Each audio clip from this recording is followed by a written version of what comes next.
Part 7, The Courtier, Social Intelligence. Let's look at the ultimate survivor in the history of politics, Charles Maurice de Talleyrand. Talleyrand was a French diplomat who lived through the most dangerous, bloody period in European history. He started as a bishop under King Louis XVI. Then the French Revolution exploded. The king was beheaded, the aristocracy was slaughtered. Talleyrand, he survived. He became a revolutionary leader. Then Napoleon took power. He turned the revolution into an empire. The revolutionaries were purged. Talleyrand, he survived. He became Napoleon's foreign minister. Then Napoleon was defeated. The monarchy was restored. Talleyrand, he survived. He became the prime minister for the new king. Regime after regime collapsed. Heads rolled in the streets. Men stronger, braver, and more honest than Talleyrand were executed, but Talleyrand always remained at the center of power. How did he do it? He wasn't a warrior. He had a clubfoot. He wasn't a saint. He took bribes constantly. He survived because he was the perfect courtier. He understood that power is not a wrestling match. It is a delicate dance. He knew how to flatter without sounding fake. He knew how to deliver bad news without being blamed for it. He knew how to yield to power in order to eventually redirect it. He treated the court like a game of chess, where the pieces are human egos. Welcome to Part 7 of the Strategy of Power. Today, we are moving away from the battlefield and into the boardroom. We are learning why hard work is rarely enough to get you promoted, and why you must master the art of indirect power. We are covering Law 24, Play the Perfect Courtier. The myth of no politics. I hear this all the time. I hate office politics. I just want to put my head down, do my job, and go home. Robert Greene has a harsh truth for you. You are naive. You are already playing the game. You just happen to be playing it badly. The workplace is a court. Whether it is Versailles in 1650 or a tech company in 2024, the dynamics are the same. It is a place where people with fragile egos compete for limited resources, money, status, attention. If you opt out of the game, you do not take the moral high ground. You simply make yourself a victim. You become the person who does all the work while someone else gets the promotion. The courtier is not a negative word. It does not mean kiss-ass. A kiss-ass is clumsy. They are obvious. They annoy the master and they disgust their peers. A courtier is an artist. They manipulate the social environment so smoothly that no one even notices they are doing it. Here are the 4 laws of the modern courtier. The law of Sprezzatura, nonchalance. This is an Italian concept from the 16th century. Sprezzatura. It means making the difficult look easy. We all know the colleague who tries too hard. They stay late every night, they send emails at 2 a.m., they sigh loudly when they walk past your desk. They are always stressed, always sweating, always busy. They think they are showing the boss how hard they work. In reality, they are signaling weakness. If you are always struggling, it implies that you are not quite good enough for the job.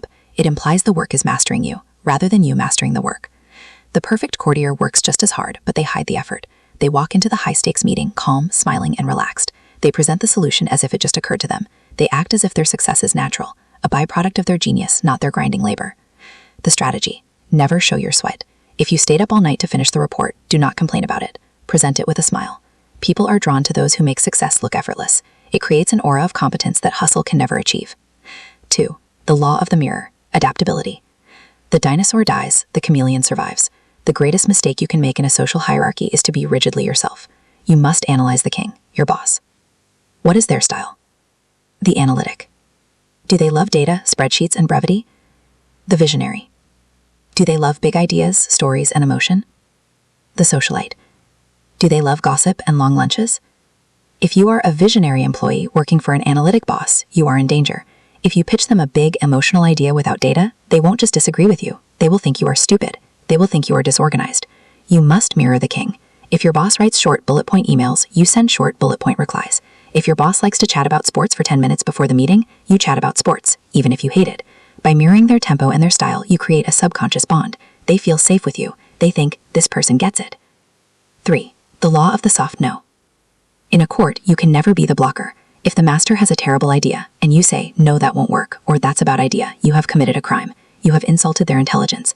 Even if you are right, you will be punished for your bluntness. But you also can't let them ruin the project, so you must use the indirect refusal.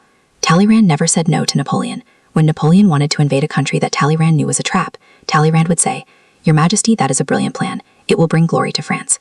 However, to ensure your perfect vision is realized, we must first solve these 3 small logistical issues. He would then list issues that were impossible to solve. He would let the circumstances say no rather than saying it himself. The strategy. When your boss asks for the impossible, do not fight. agree with the goal but highlight the obstacles as unfortunate details that you need their help to solve. I would love to deliver this feature by Friday. To do that, we would need to cut the testing phase. Do you think that is a risk we should take? Put the choice back on them. 4. The law of the messenger. In ancient times, kings would literally execute the messenger who brought bad news. We like to think we are civilized now, but the reptilian brain hasn't changed.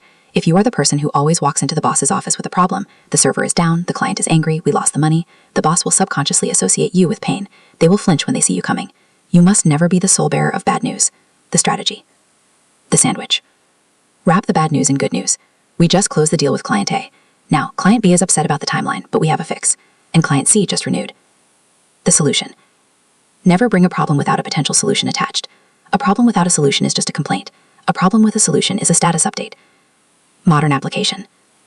The trap of familiarity. A final critical warning. Do not confuse being a courtier with being friends. Modern offices are dangerous because they are casual. We wear jeans, we go to happy hours, the boss tells jokes. It feels like we are all friends. This is a trap.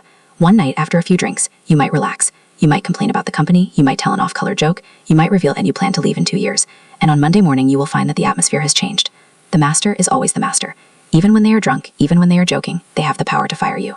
Talleyrand was charming, funny, and pleasant, but he never forgot his place. He maintained a thin and visible wall of respect. He never complained about his personal problems to Napoleon. He never got sloppy. Be friendly, but do not be familiar. The homework. The style audit. Here is your task for the next week. I want you to perform a style audit on your superiors. Pick the most powerful person you report to. Watch them closely for 3 days.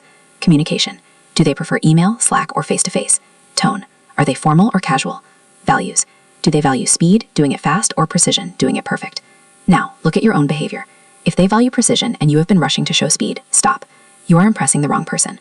For 1 week, consciously adjust your output to match their values. Watch how the friction in the relationship disappears. Watch how they start to trust you more. You are not selling out. You are speaking their language so that your competence can finally be heard. In the next part, we are going to look at the most powerful weapon in strategy, which is not money or influence, but time. We are going to learn why patience is a weapon and how to force you opponents to make mistakes by rushing them. We are going to talk about the tempo. I'll see you in part 8, the tempo.